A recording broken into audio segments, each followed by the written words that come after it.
Welcome to The Bachelor, sans bad puns and corny jokes. Thanks, Jordan, for having me on this week. It looks a little cozier in the studio than it does here on the terrace. It's pretty cold and windy. Remember the Sun Devils' first game of the season? They played Cal State Fullerton and won 102-94 in double overtime. Zach Keenan here with Alec Hendon for HouseOfSparky.com. The Sun Devils took down the California Golden Bears 69-59 on senior day here at the bank.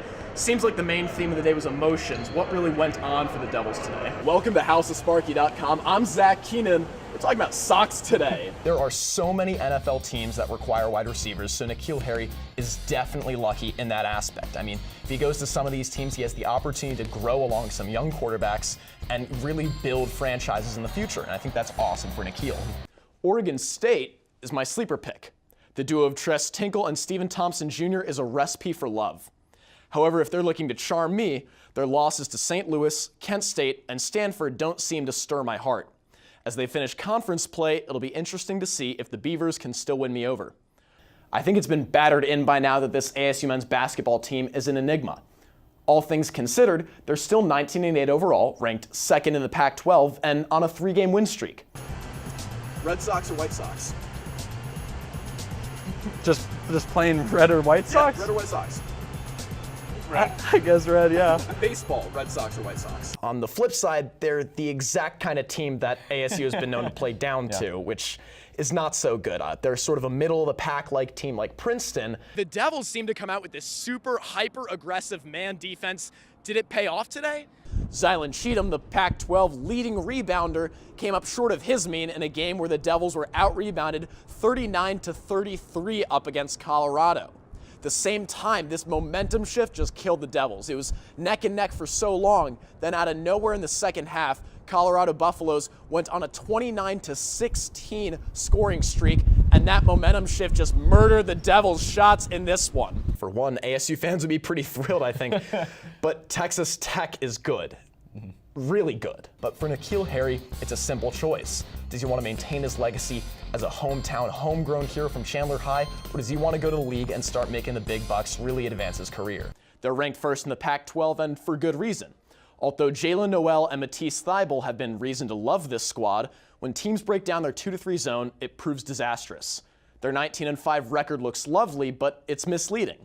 The Huskies have only played 3 ranked teams this season and lost to all of them. For those reasons, I'm sending the Huskies packing back to Federal Way. I played a little ball in middle school. My skills aren't the same, but when I was a foot taller than everyone else, I cannot imagine trying to shoot when all these people are staring at you. I mean, this crowd is insane. Third largest in Wells Fargo Arena history. Don't win all 3 and they'll get ugly. Let's say ASU drops one of those games, maybe to Oregon or Arizona. Well, I guess under the sea works. What's kind of a bummer, though, is that with swimming, you can wear drag socks, but you can't wear socks in the pool. Yeah. It's kind of weird, but if you guys played a different sport, would you imagine yourself wearing those socks around? For now, though, it's the team where my true love lies, the Arizona State Sun Devils. Call me biased, but I've been cherishing Zylan Cheatham, been feeling some type of way for Daquan Lake. I really think the hope is that with a Devils win, it shows all these students about how awesome and exciting the Fighting Bobby Hurleys are. Should really garner some excitement for tonight's game up against Wazoo and this weekend against UW. I want to see what you guys think of my socks. We're going to start off with these babies right here. Little caution radiation. Get one for both of you guys if I can untie them. There you go. This is tough. It's Bobby Hurley's old school. They took a gamble on Bobby, giving him his first head coach gig. He went 25-11 there. So it's got to be hard for him to go back. But I have to say it, these guys are a big right swipe for me. Here's the worst case scenario. If ASU falls to all 3 teams, they are 4-4 on the road this season, that puts them on life support. All right, well, I think we may have a sock-off winner right here. Take a look at these. These will be the last pair of socks for the day. Another full print. It's Sparky the Sun Devil. Okay, yeah. How could you not I mean, these got to be 10 out of 10. This is 10 out of 10. This is hand. If there's one thing that ASU needs, it's constant fan support. This team has shown that they can play, and for that reason, the Arizona State Sun Devils are in my rows. Stepping into the box here will be Hackbarth. Here comes the pitch from Kurth. Swung on and strike one called. That looked like a curveball or something. It came in at 46 miles an hour. That was nice. It snuck in right down the middle somehow, but it was a beautiful curveball from Whatever it Kurth. was, it cut right past Kendra Hackbarth. Here comes the pitch down the middle. That's in the dirt, called ball 1. Again, I don't know if Hackbarth is really quite used to this swing yet. It looks like she's taking a couple big hacks. She just needs to go easy and just go for some contact. You know, find the gaps of Western Michigan. Start off the offense for ASU. Comes Kurth down the line. That's swung on, goes to deep left field. That keeps traveling backwards as it's off against the wall. Hackbarth rounds first. She'll stop at second as fumbling with it is Brooke Wyman. She'll dive into third for the triple. That's how she proves she's a role model. She's hustling. She keeps her eye on the ball, and she notices that there's a fumble around with the ball with the shortstop, and so she just says, hey, the heck with it, let's go to third. That's how you start off this inning. Fantastic job by Hackbarth. Great heads-up play. She saw Wyman at the cutoff position, fumble with it, and she took off for third base. Yet another error for these Western Michigan Broncos, but capitalizing and putting themselves in a scoring position will be the Devils. It didn't even seem like it was that bad of a throw from Kaylin Glenfield.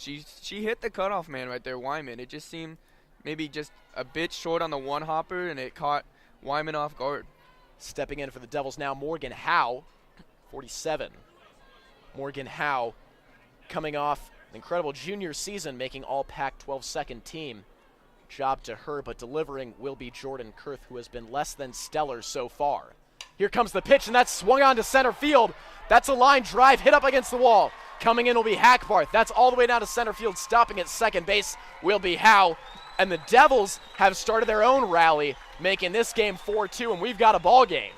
This is the offense that everyone was looking for. This is the offense that Coach Ford was looking for, the ASU girls. I think they finally have woken up. Maybe it was some, standing around for too long, but it's great to see that they're just clubbing the ball now. Bottom of the third here. The Devils have certainly uncorked something. Coming up will be none other than Danae Chapman, the all Pac-12 freshman. Could not find a better hitter to take opportunity here for the Devils. Definitely a lot of reporters, a lot of journalists here at Cronkite and just throughout Tempe and ASU. They're saying Danae Chapman is the girl to watch out for. Obviously there's Hackbarth, but Danae Chapman has just improved so much, and she's proved as a top 15 freshman in the Pac-12 last year and a Pac-12 all-freshman team last year. She's ready to prove on her sophomore campaign that she's maybe one of the top in Pac-12 and just the nation. That'll be excellent to see how she pans out this season. So far, she's seen a walk today as she jumps out of the box there to make this one a 1-0 count in favor of the Devils. Morgan Howe on second base. Delivering will be Jordan Kurth for the Western Michigan Broncos. Chapman in all white. Here's the pitch. That one's low and outside again, called ball 2. In control is Chapman with no outs. There's no end in sight for this inning right now. No. And Howe on that looked like she might have thought the ball went by the catcher, and so she definitely took a big lead right there, almost halfway. You never know. You got to be careful with that. Maddie Peters could have gunned her out right there. That next pitch there is going to go out. Frustrated is Jordan Kurth. Mentioned her mental game earlier, getting the best of her right now. 3-0 count now for Danae Chapman, her second time in that position so far today. Seems like a bit of inconsistency from Kurth. Again, beginning of the year, so you can build upon it. But I feel like mentality is just the toughest thing to build upon. That one's going to be low and away. Sends Chapman for her second walk of the day. Fortunately, today she won't be able to improve on her .292 batting average as she's been walked both at-bats. But coming up for the Devils will be Maddie Hackbarth. Again, Maddie Hackbarth, overlooked. She's not great as a hitter, but, I mean, at the end of the day, catchers aren't really looked at for hitters. They're looked for the defensive side, but this is going to be a big clutch moment for her to at least put the ball in play. Love to see that in play right now. Howe on second, Chapman on first, off the walk. Special delivery from Kurth. That's called ball on the 59-mile-an-hour fastball. 1-0 count with no outs still.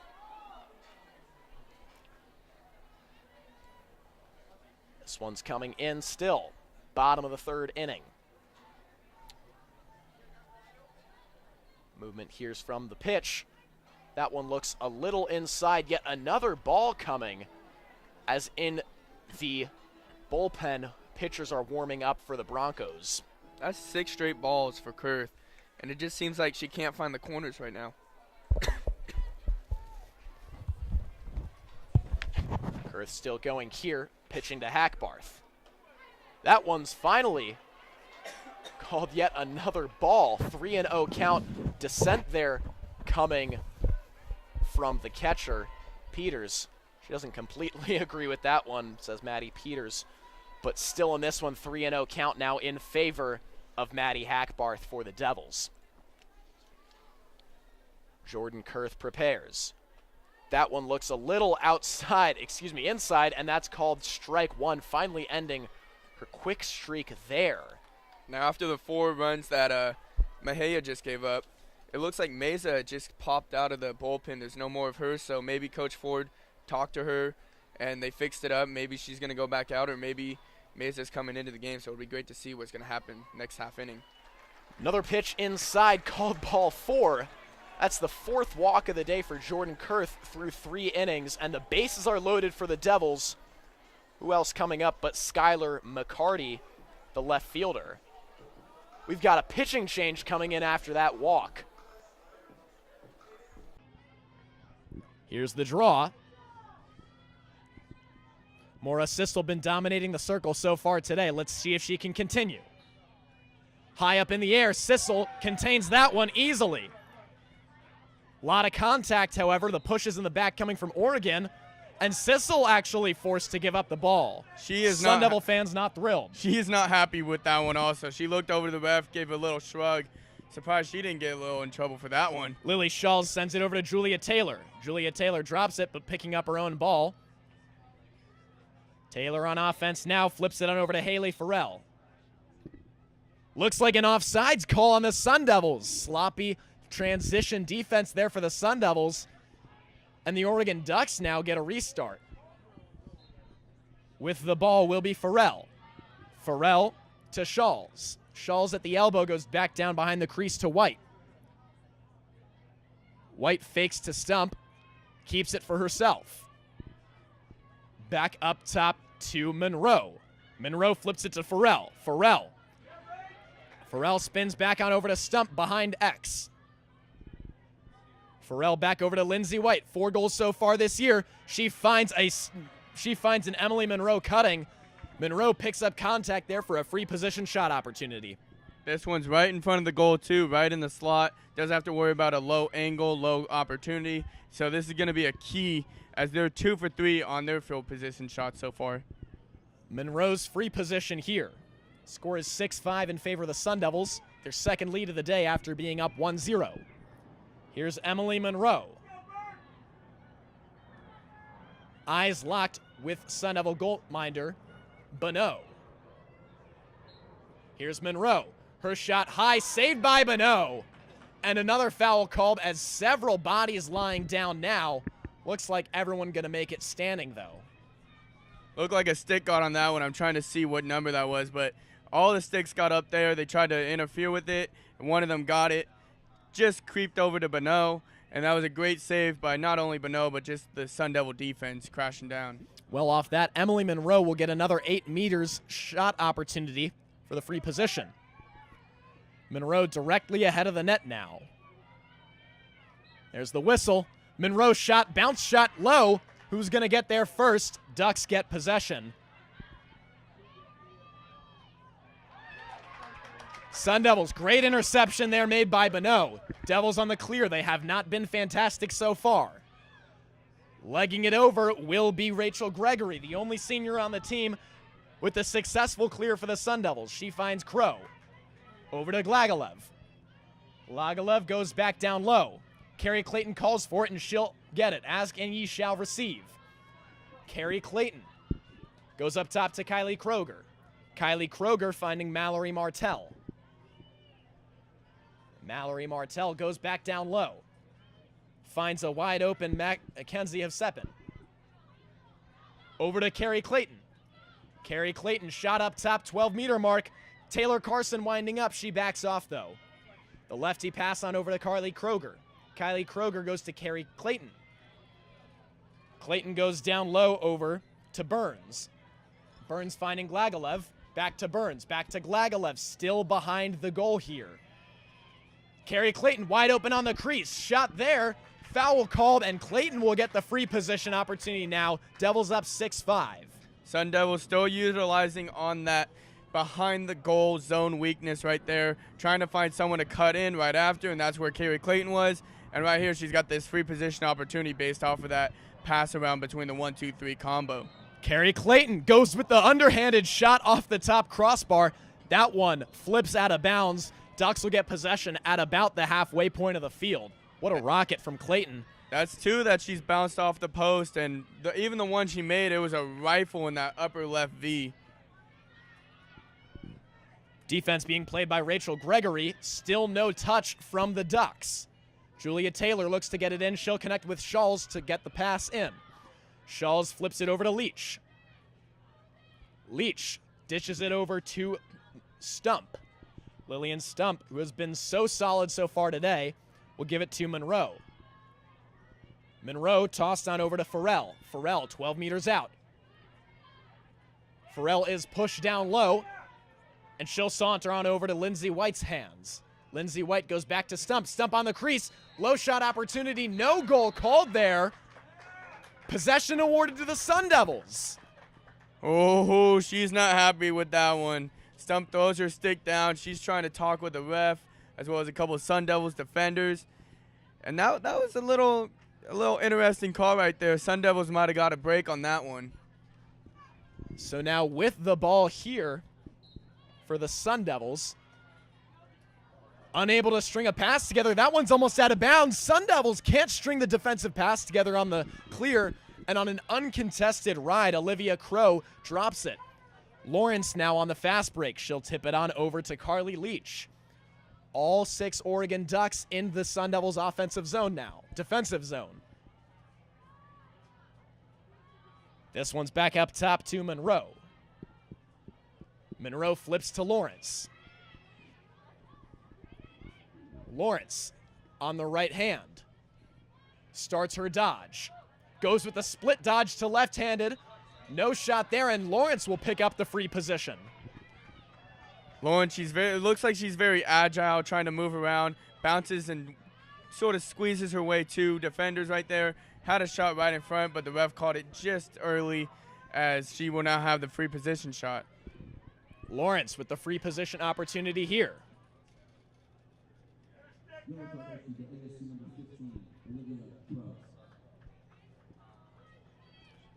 Bonneau versus Lawrence on the free position opportunity.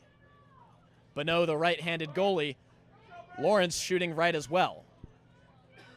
Lawrence takes 3 steps, dives back out, sends it to Lillian Stump behind the net. Stump finds Haley Farrell up top, back on over to Lawrence. Circling around the net, fumbling with the pass will be White, and the Devils will pick it up now. Now that's 2 times Lawrence has passed off when she's had both of her field position opportunities. Seems like she may not be as confident as a shooter. She doesn't really have the size or the strength, so she's looking to pass it around, and I don't know, it might have not paid off on that one. Rachel Gregory, the defensive stalwart, on the clear now. She'll flip it on over as pushed out of bounds for the Sun Devils. Looks like Haley Gorky, but as she was pushed, Devils will retain possession now. Timeout called, though, by the Oregon Ducks. Coach Chelsea Gamble in her first season as head coach.